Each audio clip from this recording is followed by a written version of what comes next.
শেখ হাসিনার মতো বিশ্বের ইতিহাসে এরকম দুঃসাহসিকতার নির্মম নিষ্ঠুর রক্তফিসু মানবতাহীন কোনো স্বৈরশাসক দ্বিতীয় একজন আছে বলে আমার মনে হয় না।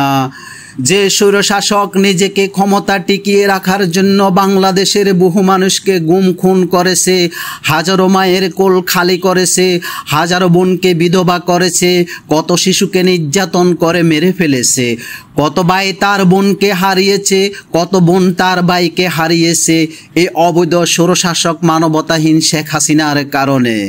শেষ পর্যন্ত সে আয়নাগর নামে একটি বন্দিশালাও খুলেছে। কি বিবর্ষ, কি নির্মম, কি লোমহর্ষক সেই বর্ণনা। সাংঘাতিক এক খেলা মেতে উঠল এই পৈশাচিক শেখ হাসিনা। যে আয়নাগরে তার পছন্দের আসামিদেরকে বন্দি করে রাখা হতো, সেই আয়নাগরের বন্দীদের মানবেতর লোমহর্ষক বিবরণ শুনলে আপনি আঁতকে উঠবেন, শরীর শিহরে উঠবে। আয়নাগর মানে আলো বাতাসবিহীন একটি কক্ষ, সেখানে সারাক্ষণ গড়গড়িয়ে চলে পাংখা। আয়নাগরে জোরে মিউজিক বাজানো হতো যাতে আজান শুনতে না পারে, বাইরের কোনো শব্দ যেন ভিতরে প্রবেশ করতে না পারে।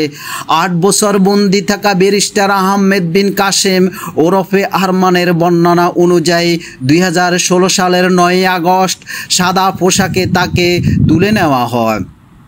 এরপর তাকে রাখা হয় আয়নাগর নামক গোপন কারাগারে। হাত পা চোখ বাঁধার আড়ালেও আরও কত অমানসিক নির্যাতনের শিকার হয়েছে আরমান এই 8 বছর পর্যন্ত।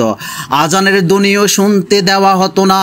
আজানের সময় জোরে মিউজিক বাজানো হতো যাতে আজানের শব্দ ভিতরে প্রবেশ করতে না পারে। চিন্তা করছেন এরা কি হিন্দু না মুসলিম, নাকি এদের কোনো ধর্মই নাই? এরা শুধু নামদারি মুসলমান, এদের কাম হচ্ছে কাফেরের চেয়েও ভয়ঙ্কর। গত 5 আগস্ট শেখ হাসিনা দেশ ছেড়ে পালিয়ে যাওয়ার পর চোখ বেঁধে হাত কড়া পরিয়ে গোপন কারাগার থেকে বের করা হয় আরমানকে। 40 বছর বয়সী আরমানকে একটি গাড়ি থেকে ঢাকার উপকণ্ঠে একটি কর্দমাক্ত খালে ফেলে দেওয়া হয়। যেদিন 5 আগস্ট শেখ হাসিনা দেশ ছেড়ে পালিয়ে যায়, তখনই অপরাধীরা তাদেরকে অপরাধমুক্ত করার জন্য আরমানকে এই কর্দমাক্ত খালে ফেলে দেয় যেন তারা দোষী সাব্যস্ত না হয়। তিনি এফিকে বলেন, মানে বিদেশি একটি বার্তা সংস্থাকে বলেন, 8 বছর এই প্রথম আমি তাজা বাতাস পেলাম। চিন্তা করছেন 8 বছর পরে সে খোলা আকাশের নিচে মুক্ত বাতাস পেল। আমি ভেবেছিলাম ওরা আমাকে মেরে ফেলবে। 8 বছরের ভয়াল অভিজ্ঞতার কথা জানিয়েছেন তিনি গণমাধ্যমকে। প্রায় 8 বছর আরমানকে দুর্বিষহ যন্ত্রণাদায়ক সময় পার করতে হয়েছে। বন্দিশালার নির্যাতন যেন হার মানে কল্পিত গল্পকেও। সেসব দিনের অভিজ্ঞতার কথা মনে করে আরমান বলেন, আমার কাছে মনে হয়েছিল আমি জীবিত অবস্থা কবরের মধ্যে আছি। আমি যদি জানতাম আমার সাথে এই আচরণ করা হবে, তাহলে আসার আগে 2 মেয়েকে আদর করে আসতাম। আমি এত দ্রুত আলাদা হয়ে যাব চিন্তাও করতে পারিনি। আরমান বলেন, আমাকে বলা হয় আমি কোথায় আছি। আমি যদি জিজ্ঞাসা করি এখন কয়টা বাজে, ওইটাও তারা বলতো না।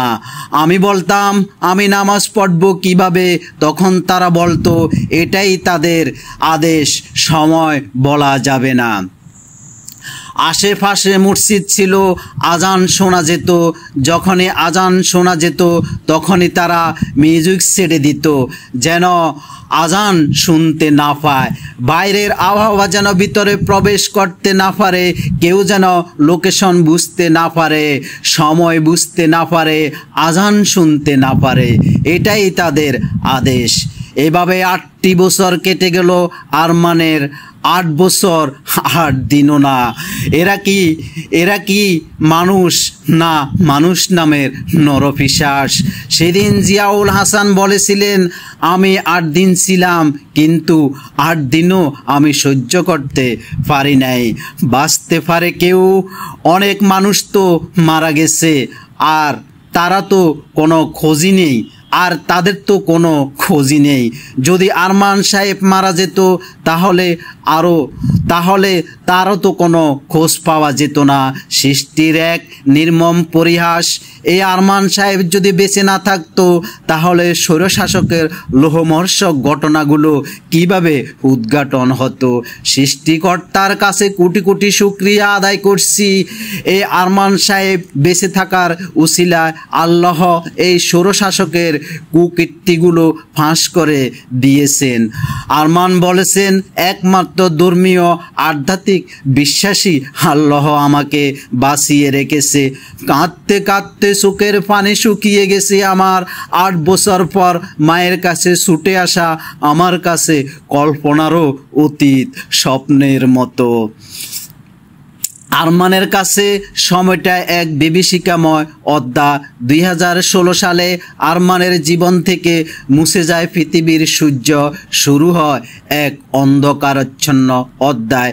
দিনের বেলা সামনে, রাতের বেলা পিছনে হাত বাঁধা থাকতো, নাক থেকে কপাল পর্যন্ত কালো কাপড় দিয়ে চোখ বাঁধা থাকতো, যাতে করে সামনের মানুষকে দেখতে না পায় এবং কি দিনের আলো পর্যন্ত দেখা না যায়। অর্থাৎ তাদের যাবতীয় কাম সারা পর্যন্ত বাকি সময়টা চোখ, হাত, পা বাঁধা ও পায়ে শিকল লাগানো থাকতো। রমজান মাসের শুরুতে শুধু তারা বলতো রমজানের চাঁদ দেখা গেছে, তারাবির নামাজ পড়েন। রমজান মাসের সেহরি ও ইফতারের খাবার দেওয়া হতো। কর্মীদের জন্য যতটুকু বরাদ্দ ছিল তার অর্ধেক বন্দীদের জন্য বরাদ্দ ছিল।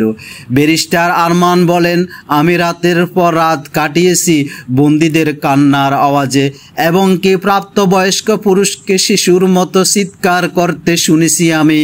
মানুষের চিৎকার ও নির্যাতনের আওয়াজে আমি বহু রাত না ঘুমিয়ে কাটিয়েছি।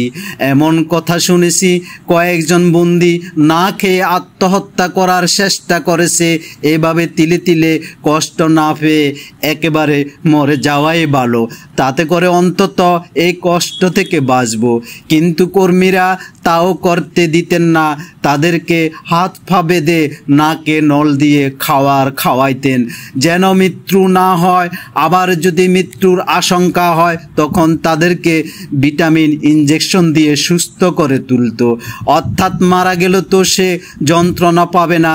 এভাবে সুস্থ করে তুলে তাদেরকে আবার শারীরিক মানসিকভাবে টর্চারিং করা হতো।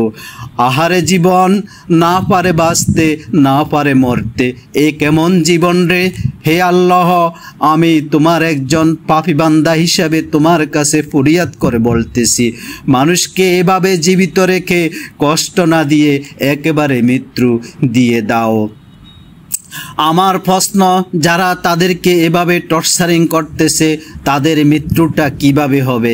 হে আল্লাহ, তাদের মৃত্যুটা যেন এই বন্দীদের চেয়ে আরও বেশি ভয়ঙ্কর হয়। জাতির শ্রেষ্ঠ সন্তান মেজর বজলুল হুদাকে ফাঁসির মঞ্চে নেওয়া হয়নি। মেজর হুদাকে প্রশাসনিক ভবনের একটি কক্ষে রাখা হয়েছিল। 2 জন করে 4 জনের ফাঁসির কাজ সমাপ্তির পর হাসিনা যায় মেজর বজলুল হুদার সেই কক্ষে। সেখানে আগে থেকে উপস্থিত ছিল কাশিমপুর থেকে আনা হিন্দু জল্লাদ। যেভাবে কোরবানির গরু জবাই করা হয় ঠিক একইভাবে 4 জন মেজর হুদার শরীর চেপে ধরেছিল। হাসিনা মেজর হুদার বুকের উপর এক পা দিয়ে চেপে রেখেছিল, আর হাসিনা সেই জল্লাদকে হুকুম করে, এখন জবাই কর। প্রত্যক্ষদর্শীর বর্ণনা থেকে জানতে পারে জবাইয়ের সময় কিছু রক্ত ফিনকি দিয়ে বের হয়ে হাসিনার শাড়ির বেশ কিছু অংশ ভিজে যায়। লাশ পরের দিন 10টা আলমডাঙ্গার হাটবলিয়া গ্রামে তার নিজের বাড়িতে নেওয়ার আগে কয়েক হাজার পুলিশ, বিডিআর, র্যাব অবস্থান নিয়েছিল। লাশ নেওয়ার সাথে সাথে র্যাবের ঊর্ধ্বতন কর্মকর্তারা চাপ দিতে থাকে 5 মিনিটের মধ্যে লাশ কবর দিতে তার পরিবারের সদস্যদেরকে। কিন্তু পরিবারের সদস্যরা ও উপস্থিত মানুষের চাপের মুখে র্যাব কর্মকর্তারা পিছু হটে। কফিন খোলার পরে দেখা যায় লাশ অর্ধেক ডুবে আছে রক্তের মধ্যে। গোসল করানোর জন্য লাশ নামানোর পর দেখা যায় মেজর হুদার গলা কাটা, যা ঝাল বুনার মোটা সুতা দিয়ে সেলাই করা। অনুসন্ধানকালে মেজর হুদার লাশ গোসল করিয়েছিল এমন একজনকে প্রশ্ন করা হয়, হুদা স্যারের হাতের রগ, পায়ের রগ, ঘাড়ের পিছনের রগ কাটা ছিল কিনা, টয়েলের নিচে কালো দাগ ছিল কিনা।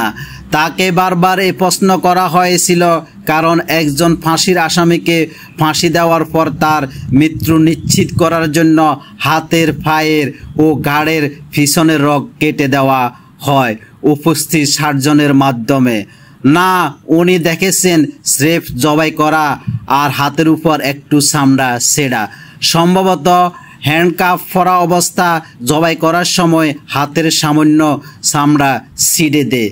একজন মানুষকে ফাঁসি দিলে গলা সেলাই থাকার কথা না, ফাঁসি দিলে সার্ভাইকাল ভার্টিব্রা ভেঙে গিয়ে স্পাইনাল কর্ড ড্যামেজ হয়ে যায়। এখানে গলা সেলাই করার কোনো কারণ নেই। মেজর হুদার পরিবারের কেউ আজ পর্যন্ত এই জবাই করার বিষয়ে মুখ খুলেননি তাদের জীবনের নিরাপত্তার কারণে। আমি কার সাথে তুলনা করব এই স্বৈরশাসক শেখ হাসিনাকে? না হিটলার, না কিম জং উন, না নমরুদ ফেরাউনের সাথে। এদের কারোর সাথে তুলনা হয় না এই রক্তপিশু শেখ হাসিনার, কারণ শেখ হাসিনার শয়তানির কাছে তাদের শয়তানি হার মেনে যাবে। খোদ ইবলিস শয়তানও তার কাছে হার মানবে। কিম জং উন তো আদৌ বেঁচে আছে, তার উচিত হবে বাংলার এই ফেরাউনের কাছে এসে আরও কিছু শয়তানি শিখে নেওয়ার। অন্যরা যদি বেঁচে থাকতো তাহলে তারা শেখ হাসিনার কাছে এসে বলতো, আমরা কি শয়তান? আমাদের চেয়ে তো বড় শয়তান তুই। আমরা তোর শয়তানির কাছে হেরে গেলাম, পারলে আমাদেরকে ক্ষমা করে দিস। বন্ধুরা, আপনারাই বলেন এ পাপের সাজা কিভাবে দেওয়া যায়? আমার মতে তাকে একেবারে না মেরে তিলে তিলে কষ্ট দিয়ে মারাটাই ভালো হবে। তা না হলে বাংলাদেশের 18 কোটি মানুষের মধ্যে 8 কোটি মানুষ একসাথে একত্রিত হয়ে গণধর্ষণ করে পেট ফুলিয়ে দিয়ে মারাটাই ভালো হবে। তাতে করে মানুষের ক্ষোভের কিছুটা হলেও বহিঃপ্রকাশ হবে। এভাবে যদি হয় তাহলে বাংলার বুকে এরকম দ্বিতীয় কোনো ফেরাউনের জন্ম হবে না। বাংলার বুক থেকে এ ফেরাউনের দল আওয়ামী লীগকে নিষিদ্ধ দেওয়া হোক। এই জন্য আমি ইন্টারিম সরকারের প্রধান উপদেষ্টা ডক্টর ইউনূস স্যারের দৃষ্টি আকর্ষণ করছি।